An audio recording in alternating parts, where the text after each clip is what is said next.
We've been trying to chase Project Hot Wheels 1093 pass for a number of years now.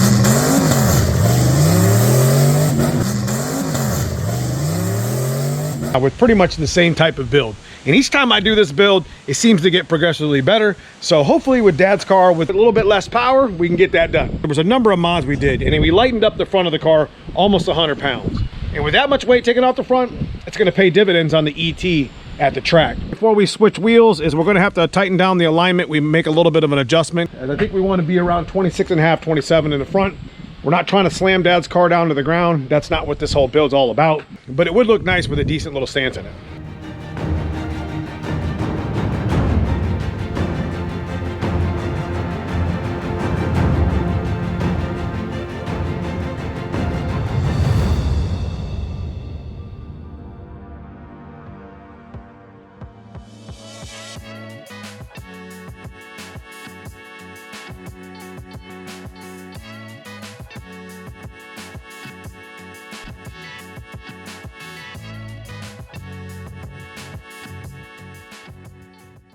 We also ended up changing the rack out, and the rack was actually leaking quite a bit, the old one, and the outer tie rods were just shot.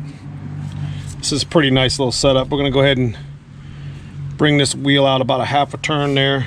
We'll go with that. Drilled slot of rotors, man. These are the ones that were on the black GT. These things been 950s. Stopped the car somehow. Probably not the best rotor right now, but they were good used ones. Pretty good position to get this thing where we want it.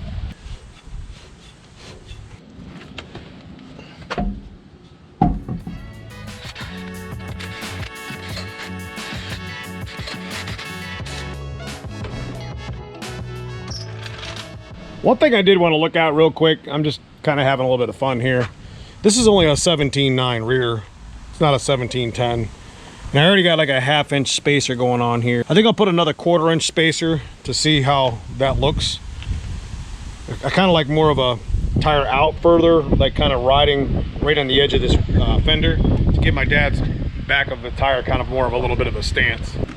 Got a new pack of 1/4 inch, and I know I already have 1/2 inch already on here. The bare spacers to kind of get an idea how the spacing looks, and I'll order some 3/4.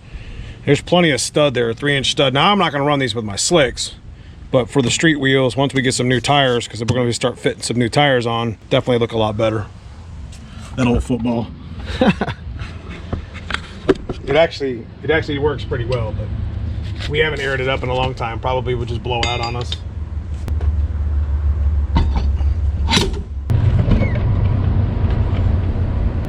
I think I will order a 3/4 inch. It'll offset the axle like if it was an SN95. Driver side and passenger side has an extra 3/4 inch on an SN95 axle. I like the way that sits better. Yep. It's still tucked, but sits literally right on the fender lip. When we get some new tires here soon, gonna put that 3/4 inch spacer on it. It's gonna come down a little bit too with the new control arms we're putting on.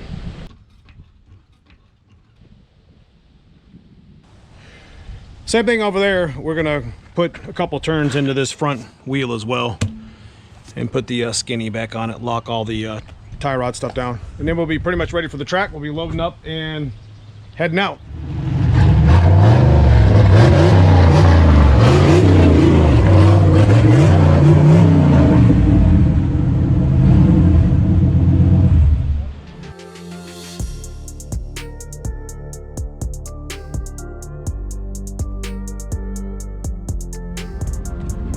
All right, we're finally here to run a 10-second quarter mile with our street car, or brake parts trying.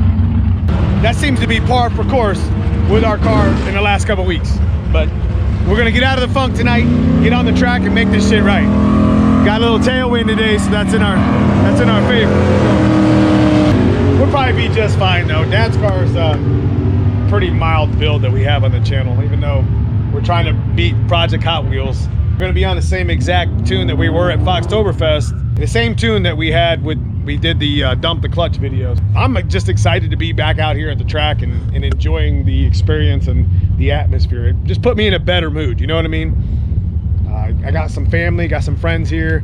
Can't wait to see them and say hello and have a little fun with the old street car. And I am gonna make this tamer removable. We got the black car coming out soon. Got an update on the motor. It's being built right now, and we're gonna be doing a lot of suspension in the front like we did here. So we will be having some fun with the black car soon, and I wanna be able to use the tamer on it as well. And I'll see you on the track. Let's get this out, wipe it down, clean it up, get it ready.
Happy we went A to B. That's all that matters to me.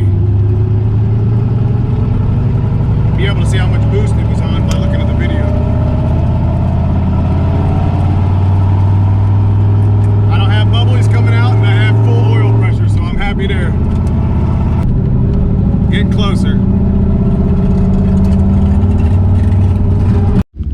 So we ended up going an 1120 on the money at 120. So we're missing about 3 miles an hour or more. After looking at the draggy footage, I can tell that we lifted a little bit in fourth gear. That can explain the 3 mile an hour that we're missing. This ticket was probably 11.0 or 11.1 at 123. It was a good pass, but the car kept wanting to go left. So there's an alignment adjustment that needs to be done. On top of a couple other things that we found out later in the video. But I got to check this suspension. It probably has something to do with, you know, I was kind of letting up a little bit. Yeah, we got to bring it out. For sure. All right, not a drop of oil underneath this. Look at that. So this is really nice, the bump steer stuff that I was talking about earlier. Because I'm able to just literally just unbolt these backing bolts and do an adjustment. I mean, in all honesty, I think this turbo, I mean, 12.5 pounds. You know, it's one of them old ones that we put together. The ones we put together? Yeah, you remember it was like a junk turbo? It had a bad exducer wheel. Remember all the wheels? God, all that crap. Yeah, we just kind of threw some junkyard shit together, but I don't think this turbo may not want to go over 12.5 pounds because of fall. Damn. We're about to find out tonight. We're about to find out tonight. Heck yeah. Okay, we messed with the alignment, got it. I think it was off pretty good now that the car's settled. Ride height's still not where I wanted. I still want to come up a little bit, but what we might end up doing is taking the struts down and starting the ride height over again. I got some new sleeves and some new springs over at the shop from Team Z, so that's probably what we'll end up doing. As for the 60 foot, it was still in the 140s, but we sped up the tamer a little bit. Now this tamer, when you turn the shock and adjust it, like from the video, we're starting to kind of dial it in a little bit. We put about a half a turn in that shock, and we noticed it sped the pedal up quite a bit. So that's gonna hopefully cut us into the low 140s, maybe even 139. That's what we're hoping for. Probably doing too many things at once. We probably shouldn't, but whatever. We made 5 total passes throughout the night. In each pass, we got progressively better with the alignment adjustment and the tamer adjustment that we were doing with the clutch. However, by the 5th pass, we found a limit to an old part that we installed on Dad's car years ago, as we never thought this car would do what it does today when we were putting it in. But on the 5th pass, we checked our draggy and we confirmed it with the other draggies that we didn't even pay attention to. We have a fuel problem and it shows on the AFR gauge. And you can't add boost if you don't have fuel. Otherwise, you're gonna blow your motor up. So we found the limit to what we think is the fuel pump and possibly even the injectors. But the motor runs good, it's got great oil pressure, we don't have a head gasket problem. Definitely could use a little better suspension in the back too, in a better gear. I think the car's got the power to make it, but we'll see what the draggy looked like. Because I took it down the track because I wanted to see the AFR and how many pounds it was. we're still good on oil pressure. We're still good on heat. Yeah, the tune's off a little bit here. I think it's just out of fuel, but we're talking 12.7s here. We got to get fuel into it, so that's an issue. 60-pound injectors, maybe a bigger fuel pump. We're already wired in the back. That's pretty much all I got for the night, guys. I mean, I thought it was really hot. We're gonna go ahead and get this thing in the trailer, and gonna have to address some suspension stuff. I mean, we matched the same time we did, and pretty much the same 60 foot with our suspension not completely dialed in just yet. Car's happy for the most part. We tried to make 10s happen, and we just didn't get there. But that's okay. Something's going on, because even at idle, I gotta flip the throttle to bring it back to 14.7. It might be time for us to tune this up a little bit. Might need a touch up on it to run 10s. But if you enjoy this sort of content, guys, leave me a comment below, leave me a thumbs up. I appreciate you guys watching the video this long. It's already been long enough. Just trying to make that 1080 pass if we want to beat Hot Wheels. We'll get there someday. Love y'all. See you in the next one.